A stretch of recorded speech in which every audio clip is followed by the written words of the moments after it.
So it's 6:30. It is time for Tech Talk Taco Tuesday number 2 live from Ramiro's in Pahrump, Nevada. This is the show where we have no bumper music, no co-host, or at least not right now. Not a sponsor to speak of. Not a sponsor in sight. Jimmy Lewis here. I'm with the Dirt Bike Test, and this is the future as far as we're concerned. So this is where we sort of take a discussion, generally something that we've tested, we posted on the website, something that'll kind of give us a direction, and then we start going down the rabbit hole that is live user-generated questions. Last week we talked about the Honda CR 450X, the new 2019 bike, and kind of broke that one down, spoke a little bit about the review we did. And this week we're going to talk about the KTM 1090 Adventure R bike build that I did. It is a 2017 or 2018 KTM 1090. I don't know, they're the same. And I've had it for the better part of a year. And stock, the bike's really good, but like any bike, you want to personalize and make it your own, and I've done that. Luckily, I have access to quite a bit of different products and opportunities, things to test, try, decide whether I like it. And I'm going to, before we kind of get into that, I'm going to kind of explain my kind of thoughts on testing processes and stuff like that. From the very first time I had the opportunity to actually test for a magazine, this was way back in 1986, I believe. We were riding the brand new 87 125 motocross bikes, and I thought that was bike testing, which was go out, ride around a couple turns, they take pictures of you, and then you say, yeah, I like this one. And quickly I learned that I wanted to be better than that, and over the course of getting to ride brand new bikes and going out with manufacturers and having them make sure that that bike suits you, especially when it's a stock bike, they want to, try every clicker setting or make sure that the ride height is correct. Being very particular about things, making sure back then the jetting was good. And a lot of times those bikes didn't come exactly as tuned as the bikes these days do. So I learned over the course of the year what testing was. And then as I got more familiar with some of those guys, I actually did some development testing. Actually started out as durability testing. They just needed warm bodies to go and thrash bikes. And slowly I got wrapped up into doing some development testing, and that led me to really learn how making changes affects the bikes. We then when I started doing more magazine testing, I took it a lot more serious. It was more than just doing a photo shoot and having someone feed you some donuts and riding the bike a little bit longer than just the 20 or 30 minutes that most test riders do at the introductions. We would actually take them, test them, make sure that they worked in a variety of conditions, tracks. And then if you don't like something, how do you fix or correct that problem? And what modifications could you do to make that bike better for you?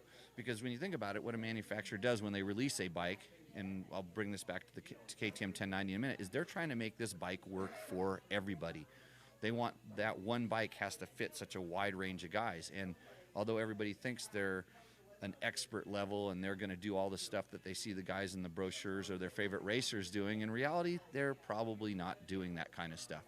So we take that in consideration when we test stuff.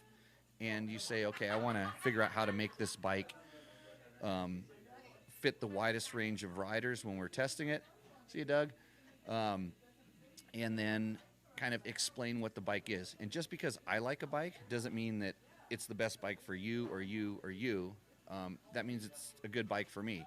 And my job as a test rider, and especially an editorial, journalist type test rider, is to explain how that bike works so you, when you're riding it, can, or when you don't have the chance to ride it, you're kind of living a little bit vicariously through us. When you have that, experience, or you feel like you've ridden that bike, you say, yeah, that bike kind of fits me and my needs. So I'm going to move something over here on my computer. so we don't get any feedback. And now we're going. Okay, so back on my KTM 1090, we did 2 videos. They're up on dirtbiketest.com right now. Pretty easy to find. They're basically KTM 1090 Adventure R builds. One is a very short version where I just rip through the different products that I put on the bike. And then the second one is a lot longer and a lot more detailed. And of course, when you're doing this, we are trying to do it in a single take or cut, just to run through and talk about it. And after editing it and looking at it, I realized I left a lot of stuff out, which is pretty normal for me. So, you know, I hit my head a lot when I was racing. So that means concussions. Yeah, something like that. So a couple of the good questions that we got during the week. One, of course, was, Jimmy, what tire pressure do you run? On the Kenda Big Blocks, I run 27 front and rear all the time, every day, period. I don't change it. I don't switch it. That's the pressure I've come to like, and that's a very off-road biased pressure. If I were doing a lot more roads, I would run it a little bit higher because it makes the tires a little more stable when you're going around the turns. But for me, 27 offers the best amount of bump compliance off-road, and then it still has a really good you know, amount of grip and then flat protection from getting smashed. And I do run tubes in those wheels. I usually don't have any problems with the tubeless system that KTM has, but if you unfortunately smash something that you don't want to and bend the rim, you can be in a world of hurt. And I'm always carrying a spare tube anyways. You could probably fix it, but I just found it's easier for me to run tubes than not have to worry about the tire pressure sensors and the tire coming off the bead. So that is one of the questions. The other question was some questions about the flex handlebars. I run the flex handlebars in a 14-degree bend, and someone got back to me and said that they don't offer a 14-degree bend for the adventure bike. Well, I don't run an adventure bike handlebar. I run actually it's a standard enduro bend, or depending on the triple clamp I'm running, I run the enduro low bend at a 14-degree sweep. So the good thing about handlebars in general is there's tons of different bends. I mean, if you've looked at some of the charts, it's almost like gearing. You know, there's 100 different options you can do. So the sweep, you know, the height, on the flex bars, you can actually adjust some of the height on the bar, and then even the sweep changes as you rotate the bars in the clamp. So, and it's a very personal thing. Just because I run 14 doesn't mean that you would want to run 14. I run 14 on my adventure bikes. I run a 12-degree sweep on pretty much everything else, and then on my BMW, I ran a 15-degree sweep. And I think this, like the stock bend on the KTM, might be more near 15. I'm not sure.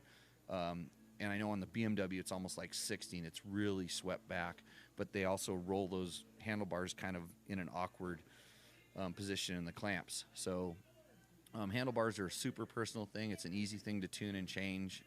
I run the flex bars mostly because my wrists are kind of junk, and when my wrists take impacts all day from a stiff handlebar, I feel it, and then I don't feel like riding the next day, and I don't want to do that. So all you have to do is walk up to a bike with a flex handlebar and just do a hammer drop with your fist. Just go like this on the handlebar, and then walk to a regular bike and do that, and then you think every time my front wheel hits a bump, that's the feeling I'm going to get. And you know, everybody said they were for old guys, and I wasn't an old guy when I started running them, but now maybe I'm an old guy, and I love them. Every day of the week, they're almost on every single one of my personal bikes. That's a glowing endorsement, I know, but everything that they do, I enjoy. So happy with those bars. So I'm going to start rolling down some of the other things here. Let's see. We talked about the tires and the tire pressure, and another one was asking about the tires wearing on the bike. I kind of say basically I can get about 3,000 miles out of the rear tire, and usually double that I'd say 3,000 on the rear, 5,000 on the front would be just some ballpark figures. And it really depends on how rough I am on the throttle. And that's kind of consistent with all the tires. Maybe the Michelin gets a little bit better durability, the Anarchy Wild 3, and then the Continental tire is about the same. It's literally the same as the Kenda for most riders when you start picking apart the little niceties, and we talk about that in the video. And then another question was about me going to smaller diameter rims. And why would I do that? Well, number one, the smaller diameter rims are lighter, and that's rotational spinning mass, unsprung weight. And if you really want to change the handling of your motorcycle, take weight off of the unsprung stuff. It definitely changes the character of the bike, and it makes them feel lighter. The less weight you have spinning and the less weight you have bouncing up and down in the suspension, it really gives the bike a lighter sensation. So that's the biggest thing. It actually makes the bike feel quite a bit lighter. It also wraps the tires a little bit different, so they're not so spread out and wide. And since they get a little bit more cupped, I guess you could say, they don't have as big of a footprint, and it makes the bike handle lighter even more. So I've tried the stock width, and I've actually I even had a rim that was laced up to a standard motocross size, and I want to say that's I'm gonna have to remember it's 2.15, I think, is what it currently is on the Adventure. Maybe it's 2.5. I should remember these numbers, but it's basically about a ½ inch down from standard, and I went down about another ¼ inch on the smaller rim, and I didn't like that. That folded the tire up, too much, and it just didn't have a big enough footprint, so that the rim I'm running is a little bit wider, or it's kind of like the widest one you would run on a normal dirt bike, and it gives the bike a much more active, lively feel, and makes it feel like the tire bites in a little bit better initially. Maybe on sand it doesn't float as much as the widespread one, but then I'm not really too worried about that because I'm not sinking in the sand. And then the rear, same thing. It just gives the bike kind of a more responsive feel. And I still have the wide rims on my 1190. They work better on the street. There's no doubt about it that they're a much better size for the street, and that's why they come stock on the bike, because the bike is probably, for most riders, going to be ridden 50% or more on the street. I'm just a little bit different. So that is kind of the rundown on the stuff that we were asking about from the 1090 build. I'm going to kind of see what we're starting to see as far as questions go on the forum. I'm not sure if there is anything right now. Let's see. I got a wave. Somebody waved at me. A couple people said they can hear me. That's always a good thing. And if it drops, which I noticed it right now, it's dropping. If it drops, Mitch was going to go open the door and put something in there, and we'll see if we can get a little bit better connection. And when we edit this down, and we'll throw it up on YouTube, and then you can have the full undropping version, because we pull it off the card that comes out of the video camera, and we're all set. So, yes, San Felipe Bob, we know your 2005 WR450 is the perfect bike for you. I totally disagree. If you would just give yourself a KTM chance, KTM 500, and this is going to lead me into my other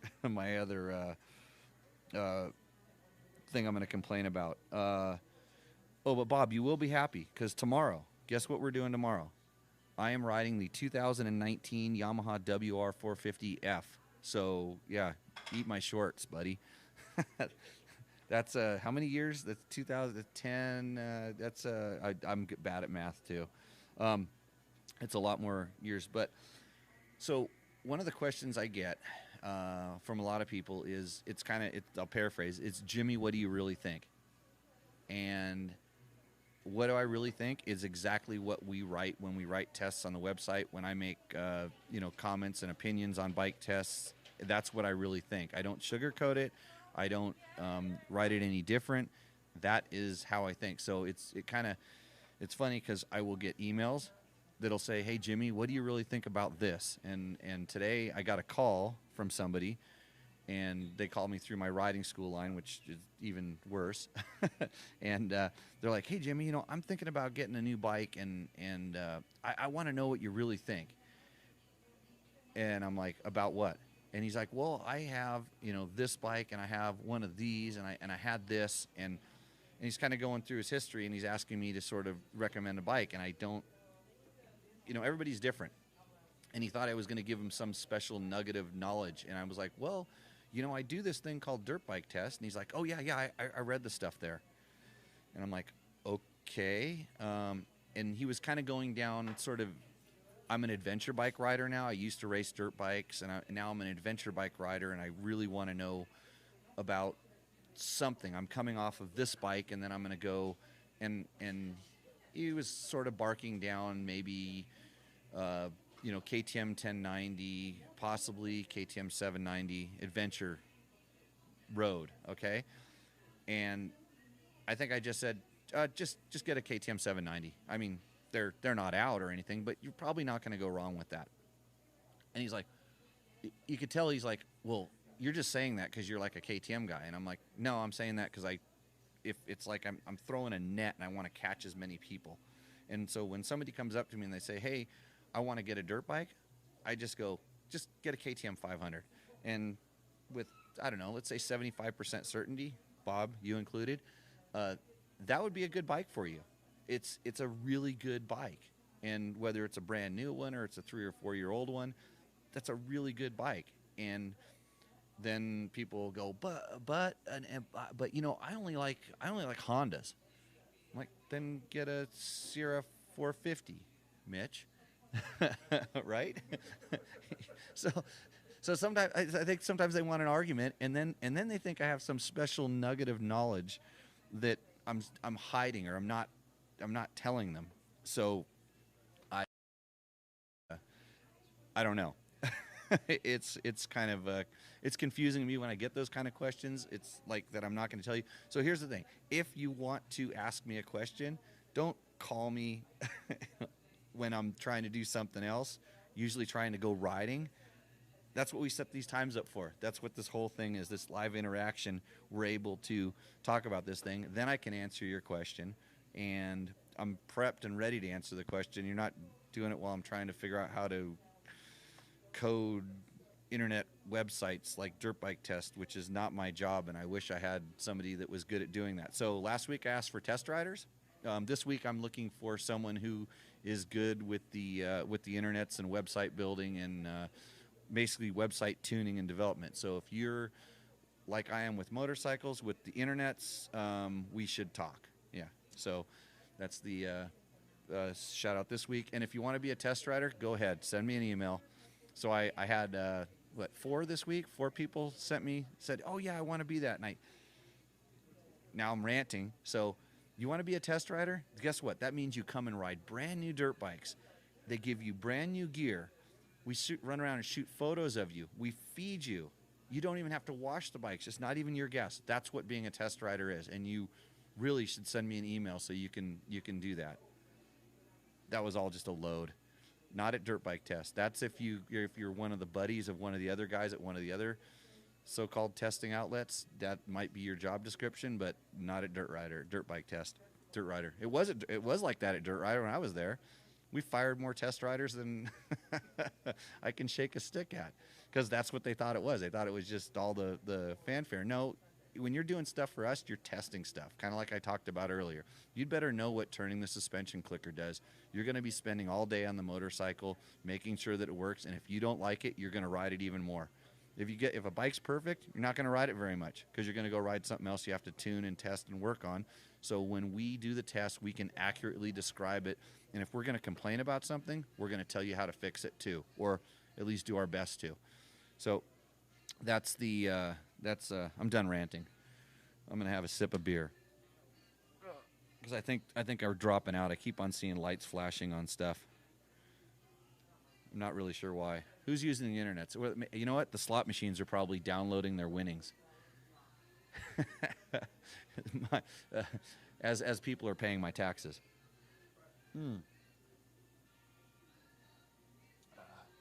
I'd like to give it up to Ramirez, our our host here for tonight. If you're ever in Pahrump, Nevada on a Taco Tuesday or a Taco Thursday or even a Wednesday, come on down to Ramiro's. Come in the bar, say hi to Janie. Join the Tequila Club. In 194 tequilas now, you can catch up to me. You can try to beat me for that plaque I'm going to get on the back of one of these bar stools here pretty soon because I wanted to do something with my life. Before Suzanne. Yeah, before Suzanne, who my tequila nemesis may actually show up tonight to dethrone me, or at least knock me out of the first position. It's not a race. It's a lifestyle. It's a taste testing experience. Kind of like it's a new experience, like Taco Tuesday. Wow, a bunch of stuff just shot out of the feed, like happy faces and things like that. That must mean people are looking. You're at 11 people. 11 people. Well, maybe it's the internets are slow here. I'm not really sure why. Where's the? So which end is the comments coming out on here? Let's see. All I know is Judy says you need tequila. You hate mariachi music, Cameron. Yep. This guy right back here is going to do a solo later. I think this week we're going to get him to play. Yeah, somebody didn't like him last time. And I lost the connection with my Mevo thing. That's why the lights were going off. Hopefully it's still tuned up. Hey, Janie, can I get my 3 tacos? Trace? 3? Yeah, 3, please. Thank you. It is my dinner time. I do interrupt my dinner time so I can be with all you guys on the internets here. And so the next question on my 1090 was, why the heck are you still running the stock pipes with the catalytic converter on it? Okay. That is a question I get all the time. Probably the number one modification people do to their bikes, any kind of bike, it seems like putting an exhaust system on it. And I will agree that they do run hot. They are heavy. They have cats on them. But especially on the adventure bike market, I have not ridden a nice, quiet, good performing exhaust, because when you change that, when you uncork that, those things have so much power and there's so much throttle response, they get too snappy.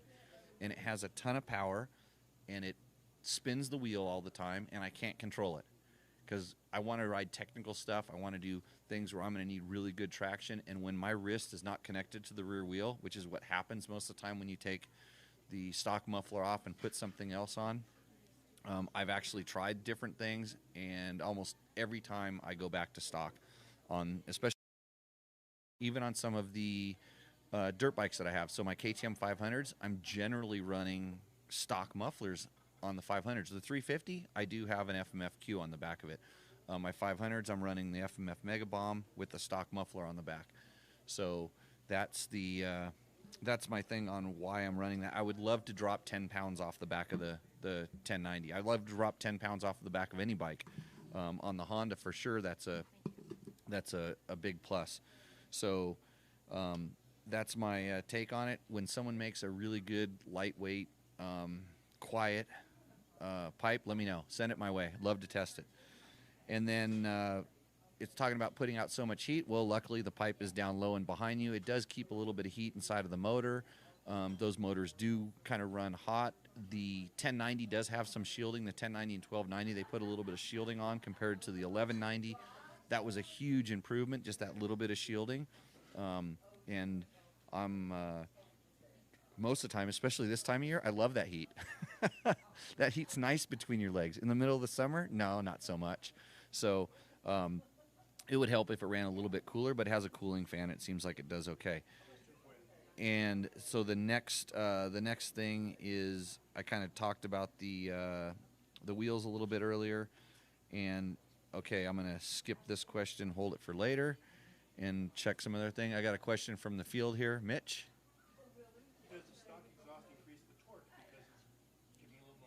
Does the stock exhaust increase the torque because of the restriction? Not necessarily. It seems like it's different on every bike, but I think what it does is it just doesn't allow it to rev up so quick. You know, it's like it has to kind of pump the exhaust out. It just makes the throttle a little less responsive, and It probably doesn't work as good on a dyno. The stock exhaust probably doesn't put out dyno numbers, and unfortunately, that's what a lot of people make their decision on. It's like, I want more power, and if I want more power, I just turn the throttle farther. It's that simple.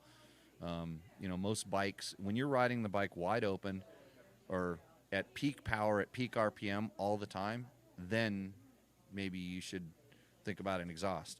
But if, in my world, if there's more throttle, then you can turn that and you don't have to do anything. So that's my take. Here we go.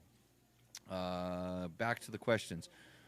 One time, which bike would work? Let's see. Yeah, I told him KTM 500. He didn't listen. George wants to know if I've ever tried the Recluse on a big bike. So it's funny. That was the question I just kind of crossed off. I was going to get to that one. The Recluse question. I'm going to get to that one. Where are the tacos? I want to see them first. Well, I have my chips and salsa right here. It's just out of frame. No, it's in frame. You can see it. But I don't want to chew it because it's crunchy, and I talk with my mouth open, and it's pathetic.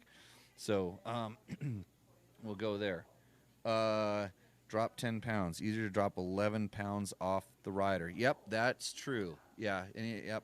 I've been doing my sit-ups, but I've been not losing the weight. That's probably because of this. Yeah, maybe this right here is the problem. Cheers. Notice it is light beer. Let's see.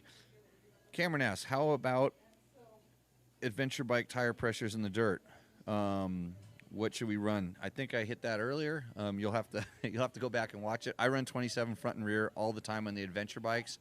When I get down and start riding the 650 size bikes, I run usually somewhere in the neighborhood of 18. And on all my small dirt bikes, I run 12. But again, I try not to hit rocks and bounce into things and break things. I try to ride around them. So, let's see.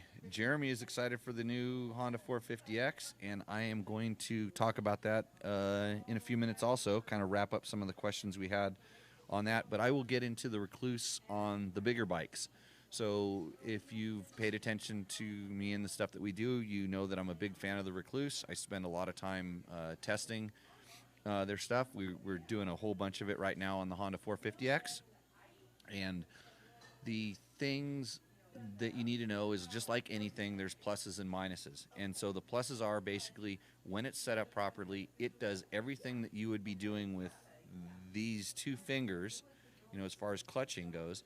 It's going to do everything that you need to do for you. And when you start coming to a stop, it's going to disengage. And when you want pop, if you know how to twist the throttle properly, it's going to give you as much snap as you could get, using your two fingers. They're really, really good. They've become so much more advanced over the past few years. They're just getting better at figuring out, the way to send those wedges into the disc and expand the clutch pack. So, like I said, I'm a big fan. I like the Recluse. The disadvantages are, if it's improperly set up, if you don't set it up right and don't follow the instructions, it's going to be improperly set up. And then if you don't know how you want it tuned, and we have an article on Dirt Bike Test that tells you how to tune a Recluse clutch and kind of gives you the different things to do to get different feels out of it. That's using different springs and different wedges inside of the clutch disc, the EXP disc. If you don't do that, you might not have the performing clutch that you want. So you kind of have to know how, what you're looking for. Do you want more bite? Do you want a little bit of drag so that it doesn't completely freewheel when you lock the rear wheel up? There's always a little bit of drag on it. There's lots of things that you can change in that setting, and then you should be really happy with it. But here's the caveat. When that bike stalls, when the bike is not running, that bike is like it's in neutral, so it's going to want to roll backwards on you. So if you're riding up an uphill and you stall, that bike is going to go backwards if you don't get the rear brake. Some people take the clutch lever completely off and replace it with a rear brake. I have one of those. Actually, I have both the clutch lever and a brake lever up there on one of my bikes, and I never use it unless I jump off the motorcycle to the side where I'm not on the brake anymore. And sometimes even when I do that, I don't do it. I just basically throw the bike into the side of the hill, and hopefully it sticks. So that's kind of the disadvantage of the Recluse. And do I have them on my big bikes? No. Do I want them on my big bikes? Maybe. Especially if I were riding in traffic, doing a lot of riding in traffic, I think it would be really good. But the problem is I do a lot of demonstrations on my big bikes. I go to do demos, riding instruction demos, and I need to explain clutch use. So if I don't have a clutch on my bike, it's kind of hard to do, and I never know which one I'm going to be using, so I haven't put it in one. And then most of the time when I'm riding my adventure bike, I'm not really doing something that's using the clutch that much, and the way I teach and the way I think that a clutch should be used is the clutch is used as a power amplifier, not a power reducer. So the only time I'm really on the clutch, because adventure bikes have so much power, is when I'm going slower than the gear I'm in. So I want to go 5 miles an hour in first gear. Well, you can't let the clutch out and do 5 miles an hour in first gear. The bike just wants to go too fast for that. So when I'm going slower than the gear I'm in, maybe I'm riding up to an obstacle and I need a big burst of power with some acceleration of the rear wheel. So I might be on the clutch in second gear and then there's third gear and then give it a boost of power to climb a hill or do something like that. So in that sense, and with the new Recluses, you can use the clutch to boost and amplify the power, but it kind of depends on what you're looking for. So no, I don't have them on my bikes. I've ridden them on some other people's bikes. They work just fine, but not like, when I'm trail riding, when I'm really doing technical trails and stuff like that, I love it. I'm a big fan. So that's the Recluse question. Hopefully it answered your question there. And the tacos are in. Tacos are here. Jeremy, see the taco here? I'm not going to eat it. Well, I might maybe in a second, but again, no eating with your mouth. What tequila are you ordering next? Whatever new tequila George gets. I don't know what my my last one was. We'll get the Janie over here to give us the tequila of the week. What was the tequila of the week? She's coming over. Oh, she's answering the question online. Why don't you talk into the microphone here, Janie? I think I can even put you on the, if this thing comes back alive. Yeah, this is Janie. I'm going to see if I can switch the camera over here. Maybe it actually, let's see, it's got to reconnect. Only a few. Oh, she's got a dirt bike, sir. So Janie is a. You can say it. You can say it. She rides Harleys, mostly. So, yeah. Okay, there we go. There's Janie. She's on. Yeah. She's on the live feed now. Okay. Hi, Okay. y'all. So this is Janie. She is the bartender here at Ramiro's, and she's the one that is going to tell us what tequila did I have. Well, I cheated. I cheated on my tequila contest because I came in on Saturday and found out that they had new ones, 3 new ones. What were they? I stumped the bartender. No. I only saw the bottles once. Yeah, but okay. He only liked one of them. But he has had all of the tequilas that we've had. So, and I think it was Troy Hicks asked what tequila you're going to do next. Yep. So the next one that George brings in here. Well, yeah, but do you want tequila tonight? I can have one sampler or no, one just tequila? just one tequila. Okay. I'll have a Loma Azul. Okay. Silver Reposado. Reposado. And okay. That is currently one of my 2 favorites. Yes. So yeah, if you're looking for one, that's a good one. Yeah, it is good. Okay. Now, show him my shirt.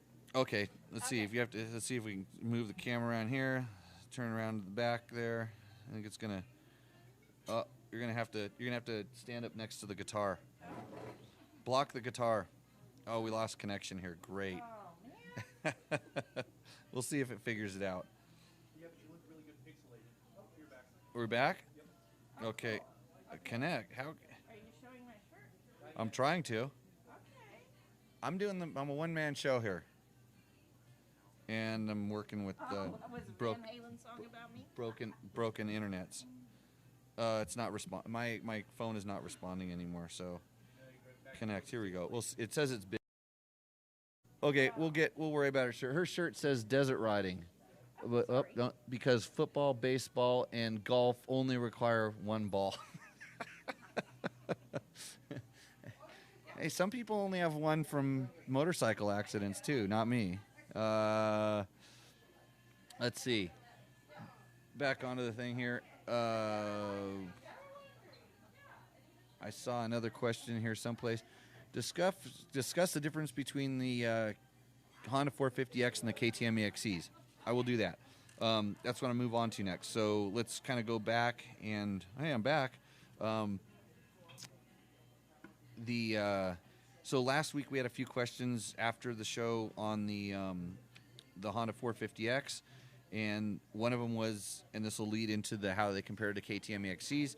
How was the 2019 CR 450X in the woods? Luckily, I have, before it started snowing, I got a chance to take it up in our high altitude trails up in the woods and trees, and I will tell you this, that bike, no matter where you're riding it, is really good as long as you're not in first gear. Because when you're in first gear, it gets a little bit heavy. And if I were riding in first gear, the more I were riding in first gear, the more I would look at a KTM EXC. Either the 500 or the 350, and especially the 350 if you're in first gear type situations. So it fits right in between them as far as power goes. That's what you'd expect. But the biggest thing with the Honda is it has a more stable and kind of planted feel. It's not as light and nimble as either of the KTMs. And I think the Honda for most riders, it feels like you're more kind of in the bike or kind of connected to it, where the KTM you're more kind of on top of it and able to move around. On all of them, you're really able to move around. It just feels like on the KTM, just a little bit more able to get disconnected from the bike. So if that helps you. The other thing is the KTM is sold as a street bike. So when you buy it, it comes with street tires and it comes with the lights and blinkers and all the other stuff. And a lot of that stuff is sort of meant to be taken off in reality, but especially on the new ones, the whole taillight assembly will fall off pretty quickly. And that's kind of, it's in that realm, it should be compared more to the Honda 450L. Performance-wise, out of the box, the X runs a lot more like an EXC, where the Honda L runs a lot more corked up. And when I say corked up, we're comparing it to a motocross bike, but it's not like the old days where you have to do modifications that essentially to make it rideable. All these bikes, the way they're sold these days, the Hondas and the KTMs are sold so you can just take them off the showroom floor and go ride them. Does that mean they're perfect? No. Does that mean there's some stuff that's really kind of, I don't understand it. I mean, I do understand it. It's for sound. Everything they're doing is for sound and for emissions. Actually, the emissions are real easy to meet. The emissions that come out of the tailpipe are real easy to meet. The emissions when they put the bike into a hot room and heat it up to a certain temperature, and it can't, gas can't permeate, out of the sides of the gas tank. The vent hose has to go through a charcoal filter. When you start the bike up, it has to suck all those bad fumes and stuff back into the intake track and attempt to burn them. That's the kind of stuff that these guys are having to deal with, and we want a full-on race bike, but it has to carry all this emission stuff on it, and that's the challenge. That's what they're fighting with. The noise is pretty difficult because you're dealing with small, tight packages. In order to kill that sound, you've got to put mechanical dampers inside of the muffler. You have to do interesting things inside of the intake track because no longer is the muffler the primary source of sound. The chain slapping on the chain guides is a big source of sound. The intake track stuff, the noise that's coming out of the airbox. Look at the Honda. They have plastic covers with foam lining on them to keep the sound from, getting outside of that motor, so that it, meets the standards and nobody gets in trouble. So that's the kind of the differences between the bikes. I mean, suspension-wise, the Honda has a stiffer nature. The Honda has more of what I would call like a race-like setting, where the EXC is more of a trail-like setting. I would take the Honda on a motocross track before I would take the KTM EXC on a motocross track, if that says anything. And I love the PDS suspension, so it's not the PDS suspension. And when I talk about KTM's, in a lot of ways, I'm talking about Huskies because they have very similar components and stuff as well. Let's see some of the other things. So the Honda is really good, like 2nd through 6th gear, and the faster you go. I'm sitting here going, if I were going to go down and race like Baja or something like that, they're both pretty good. I think the Honda would actually get the nod because the chassis is a little stiffer. It's a little more stable. I did ride the 450X on the course that the trophy trucks ran at the King of the Hammers. So they had they were T1 trucks. The T1 trucks ran basically a very Baja-like course that had those big, long, drawn-out whoops that were all torn out, and that bike worked so good there that you felt like that 450X was really at home. And I'd ridden my KTM on the same thing. Actually, I had my KTM 350 out there, and I rode it on the same thing, and it wasn't as stable. It definitely didn't. The 350 didn't have the same power when I really got it up and going. So hopefully that answers your question, and we'll move on to the next one. Bad connection. The only way I could keep up was by... Oh, you were drinking tequila too. Good for you. I'm not sure why this connection is going bad. We tested it earlier today, but we're going to work on it, I promise. And you can watch the whole thing.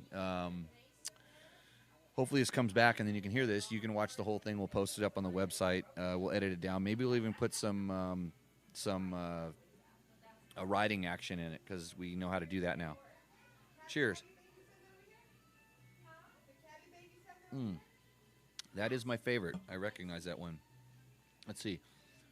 Hoping to see aftermarket companies ramp up products for the Hondas. They're having a hard time because it's really everything comes down to these bikes are designed so well as a package. So if you're going to change something like the muffler, you need to change something on the fuel side. It's just like when we used to, you used to just slip a muffler on something, you had to change the jetting. Most of us knew how to get into a carburetor and change the jetting. Now you have to know how to program a computer in some way, shape, or form. I've been real partial and had really good luck using the JD jetting stuff. I'm pretty sure that JD jetting is now selling fuel tuners if you're going to turn your bike into a closed course competition machine. So if you're going down that avenue, that's a good one to try. And we're completely out of connection. Are you guys running? You don't see anything? I don't see anything here. I see myself stalled out. 47 minutes or something. 47:06. Yeah. It says we're still recording on this. I'm live again? Yep. Good. So my computer's dead. Why is someone asking about a 2-wheel drive adventure? Bob, do you know what I have in my garage? How did you know that? Yes, I do have an all-wheel drive Christini KTM 1190 in my garage right now. It's just it's a kind of a prototype project that we're working on, getting debugged and tuned up, and I can't talk about it. I just did. Wraparound or flag style head guards. Some people are scared of breaking wrists in wraparounds. What do you think? I think they're needed on adventure bikes. I have wraparound hand guards on pretty much almost all of my personal bikes and just about every one of my rental bikes. I've about 40 bikes, by the way. The reason that I like them on there is for protecting the levers in case of a tip over. And yes, my rental bikes get tipped over quite a bit. So, yeah, I don't know where the internets are going.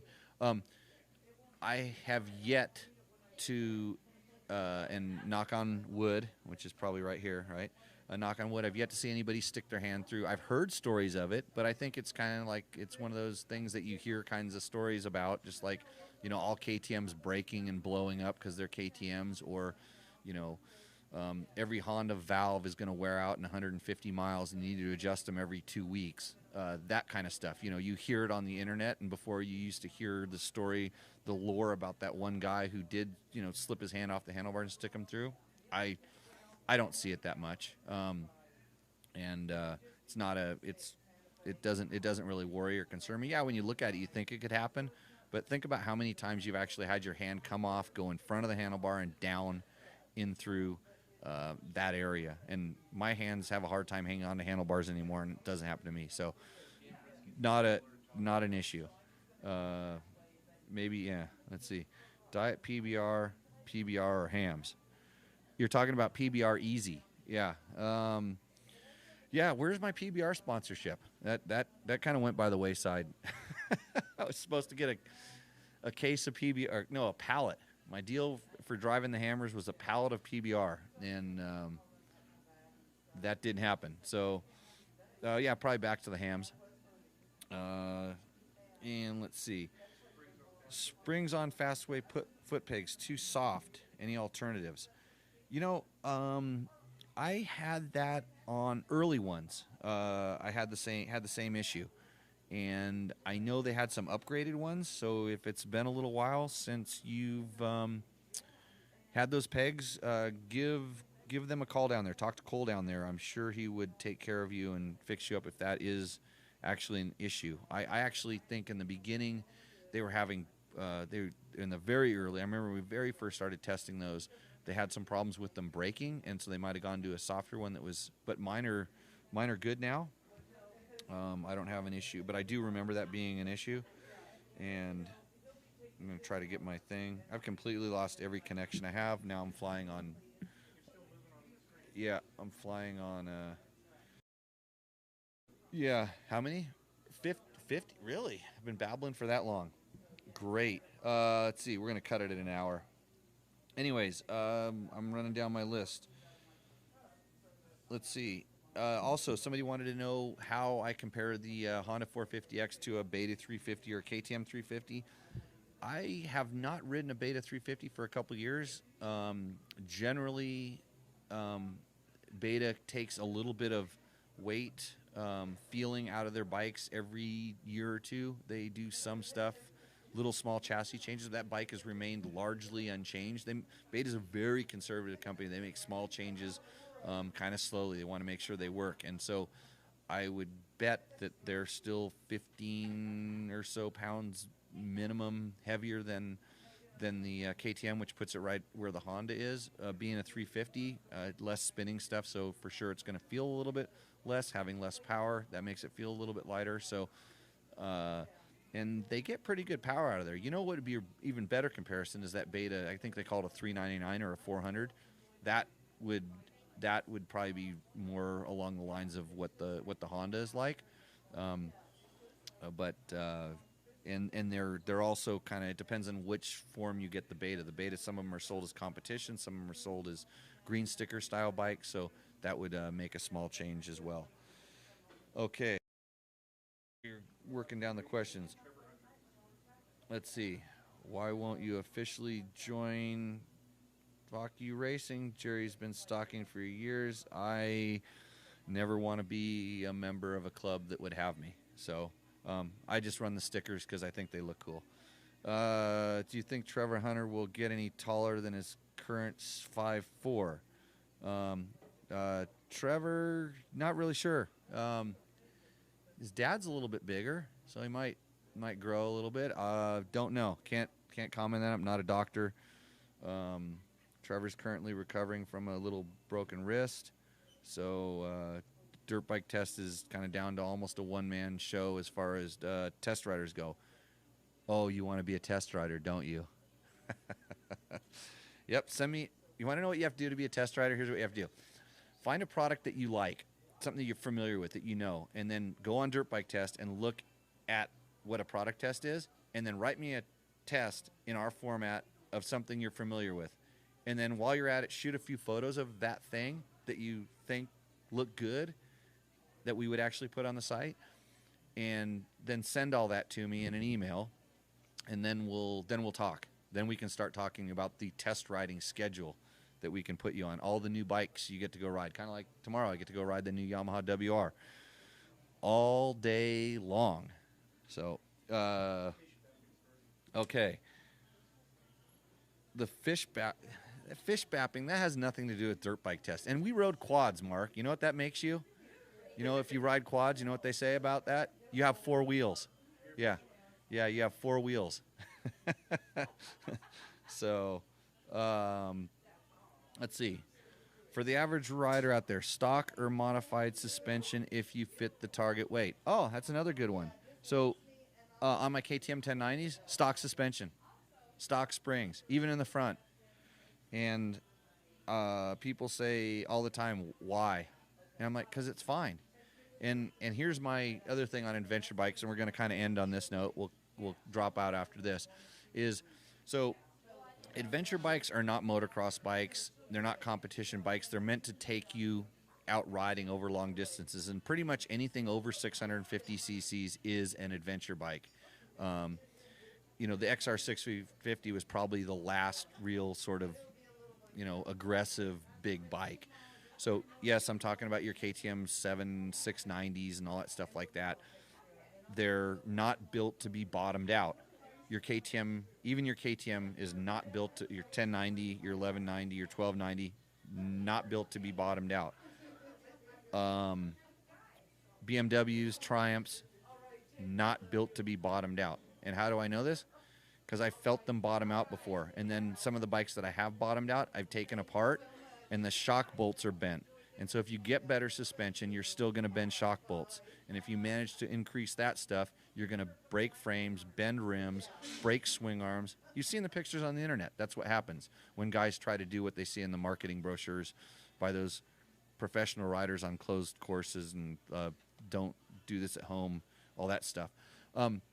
But they try to do it and they break things. So if you're bottoming out your suspension on your adventure bike, you're doing one thing. You're riding it too fast. And I talk about this in my school. I kind of preach this to guys, and then they come back and they say, so what can I do to my suspension? I mean, you can do whatever you want to it, but they're really good. They're comfortable. They're compliant.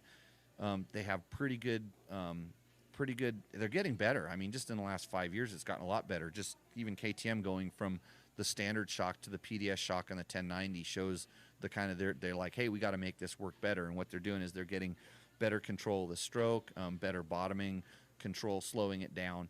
But when I bottom my bike out, I'm riding it too fast. I'm going to break something. I'm going to crash. So I don't ride it like that. I post pictures every once in a while of the bike in the air, but I promise you it's a smooth landing. And I've actually gone out with some Instagram influencers and stuff that they're like, hey Jimmy, can you do this? Can you do that? And I'm like, yeah. And I said, pay real close attention, because I'd seen pictures they had posted before of guys doing that. And when they did what I did, they crashed and broke things. And I said, notice the bike isn't bottoming out. I mean, I can make it bottom out. I know what it feels like when it bottoms out. And I can look at a bump when I'm coming up to it, and I go, that's going to bottom it out. I'm going to slow down before I hit that. Or if I'm going to jump that, I'm going to find the landing. It's kind of, that's the way it is. So that's my 10 cents on suspension and stock suspension. I think for average weight riders and stuff, the manufacturers do a really good job of giving you a good compliant package that's designed to do what the bike is designed to do. And that goes for the KTM EXCs, that's the Honda X, that's all the motocross bikes we ride these days. And I know everybody, the first thing they do after they put the muffler on, another thing, right? They put the muffler on, they send the suspension off to get it valved, and I'm blown away by how much brand new, never used suspension I see at some of these suspension shops. I mean, good for those guys. I mean, they're doing business and stuff. But if I have one bit of advice, if you're going to send your suspension into somebody to have it worked on and stuff, and it's a brand new bike, ride it for 20 hours. Put some time on it. Use that stock oil to break it in so that you don't get it valved and then it has to break in. Then you need to have it serviced right away again. Because servicing your suspension is probably one of the best things you can do. Have it serviced, especially stuff that can be rebuilt by a good quality suspension shop, because it will change the way it works.